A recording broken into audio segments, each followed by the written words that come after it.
We all get our hair cut, some a little more than others. Today, we introduce you to the most experienced barber in Lakeville.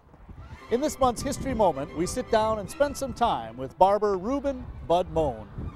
The Korean War broke out, so I got drafted.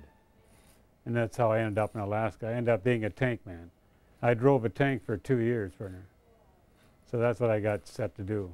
Let's see, I got back home here again. Then I waited about a year or two before I got into barber school. I went to the school in East 7th Street on St. Paul, which is gone now. And it was called Lee's School of Barbering. So I went to school there, and after I got done, then I started in Northfield. I worked for a man called Meyer, Al Meyer. I worked there just for a short time. There was a few problems there, so then I ended up going to Faribault, Minnesota, where I worked. I worked there about 4 years before I came here, maybe 3 years. And during that time, we got married, my wife, Bernice here.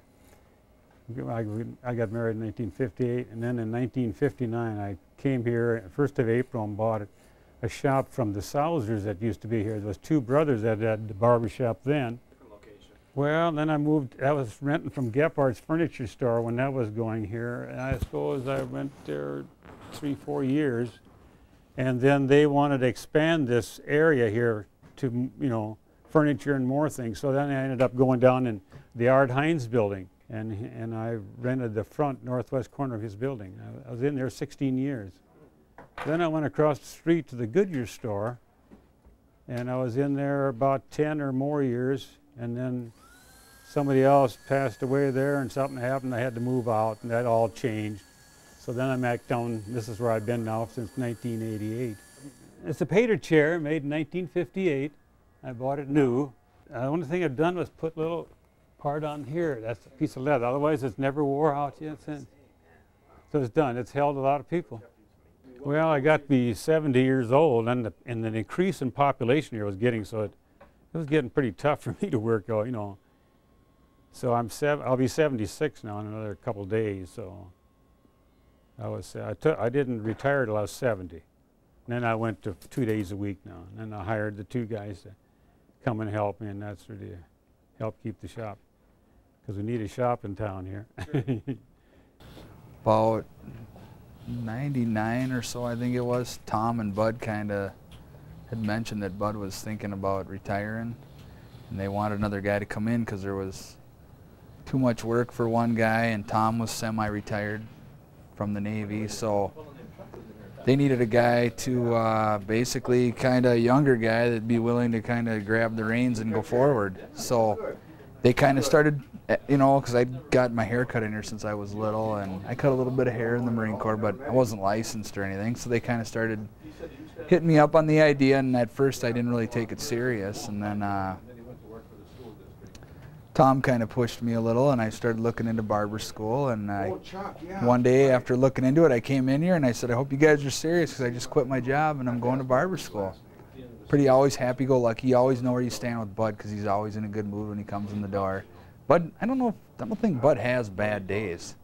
If he does, he doesn't let you know, because he's pretty much the same when he comes in as when he comes out. His hearing's getting worse as he's getting older.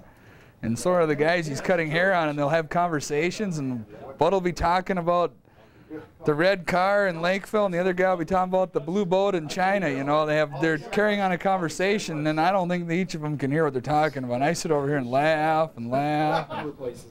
You can pretty much say what you want in here, and you're pretty safe. Doesn't seem to matter. People kind of take it for what it is, and no one gets too fired up. It's probably like the last sacred ground for a guy, you know. Oh yeah, one man could never handle it here. When I was working alone before, I'd come here at 8 o'clock. I never got home till 7 every night. I stood here every day, printer all day long, cutting hair, you know.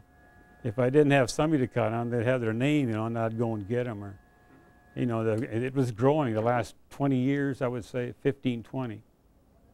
I think when I came here, there was only 700 people here. It was strictly a small farm town.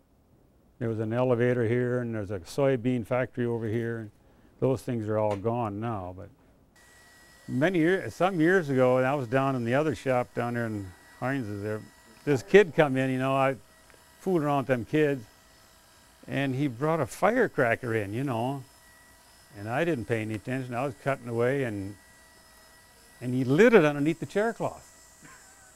And he dropped it down on the floor right underneath. He was going to scare me, you know, but it didn't go off. It just fizzled and went around on the floor and shot sparks all over. I have a man that's 92 years old. His name is Otto Herskoff. I don't think I've cut his hair more than over 40-some years, but you'd swear he's only 70 years old.